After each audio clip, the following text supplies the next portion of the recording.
What's going on, y'all? So today I got a DC5 Integra video for y'all. Let's go check it out. So here it is right here. I already got the hood popped up. Title, you already know what we're gonna be working on. Let me fill in those voids right there with OEM style fog lights. And this is the fog light harness. And then this is the harness that goes in the car somewhere, but I don't know what any of this stuff goes to. So the only thing is I don't have the hardware, so I'm just stuck with zip ties, but I have 4 of them in there, which is keeping this sturdy. The first thing you want to do is you're gonna have this like this, and there's gonna be a screw in there. That taken out, you're gonna want to take this and put it in so that the brackets are sitting in the front, and then push this into place. And as you can tell, my fog light is facing down. So to fix that, so you're gonna rotate that, and then that's gonna move the light up or down with the screw in there like so. So I'm gonna go ahead and run this, and then I'll show y'all exactly how I have mine set up. This is how I routed this wiring.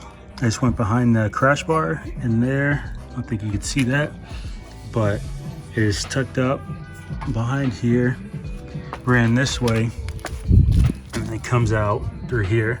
So this is gonna be for the passenger side fog light, and come this way. This one right here is for the driver's side. And then the ground, I went right underneath the crash bar, and then routed the loom back here to give it more of a OEM style look. All right, y'all, so I have figured it out. Pretty simple. This is really nice. So this is gonna plug into the vehicle. No cutting, no splicing required. This right here is gonna go to the switch, the OEM style switch. Then you can pick wherever you wanna mount this at, as long as it's close to somewhere you can ground it. So this has enough room to be mounted where your Hondata or your K-Pro is. And then this is the only thing that's gonna have to go through the firewall. I have everything routed for the most part. So I put the fog light switch right here on the innermost, and then took out that key, the change holder from there, swapped that over. The green harness back there, that's for the fog light. I ran that across here, and then right here I have the red and white wire. They're gonna plug into those 2 ports right there, and then you come down here, and then there's a grommet right here that you'll want to push through from behind the fender. All right, so here we are.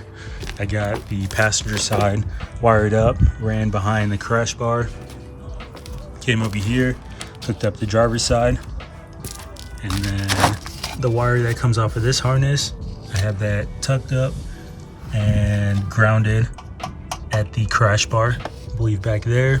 I tucked it over the splash guard. Let's see, and then you can't really see it, but it's where the power wire is going to. You can see the loom that's coming from back that way. That goes up over here. And then here is the green connector that goes to the switch itself. What else? And then the 2 plugs right here. So this, it looks like it's pulling tight, but there's a whole bunch of play. So that's where those 2 connectors go to. And then the fuse, I went, tucked it up here, tucked it behind this factory cable, and then it's routed on top of the floor.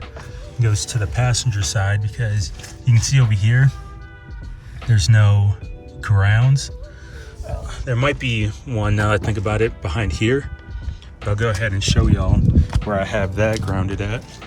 So I grounded it right here to where it's right there on the frame, and then left the fuse, or not the fuse, the relay right there. So in order to remove this, you have a screw up here and a screw back here. So you're gonna have 1 screw right here and then 1 screw back here. So luckily for me, I didn't have the screw back there. So that just popped off, and then everything else is just clips. So the only thing that's left is to hook up the switch and see if it works. All right, y'all, so many moons later, when I finally decided to take a look at this, I got my fog lights working. And that's because, if you take a look right here, I swapped the position of that red wire for that 4-pin connector. On mine, whenever I got it, that red wire was all the way to the right, I believe. And so I moved it all the way to the left. The middle pin also works, but I believe this pin that's all the way to the left is standalone. Meaning you can turn the car on, and right there, fog lights are on, fog lights are off. And even with that in the accessory mode, for you hot boys that like to hard park. Nice. There's 3 pins, even though it's a 4-pin connector, 2, 3, and 4. Put the red wire on number 2. That brown connector over there to the right, that's gonna be for the relay. I tucked mine right there. And yeah, that's pretty much it. So that's gonna wrap up this video on how I wired up the fog lights. If you have an issue with the fog lights not getting power, it might be because of that 4-pin connector. Try swapping that terminal around and it should be good. If not, you might need one of these, a fuse tap. Go ahead, pretty much anywhere. But I will catch y'all in the next one. Later.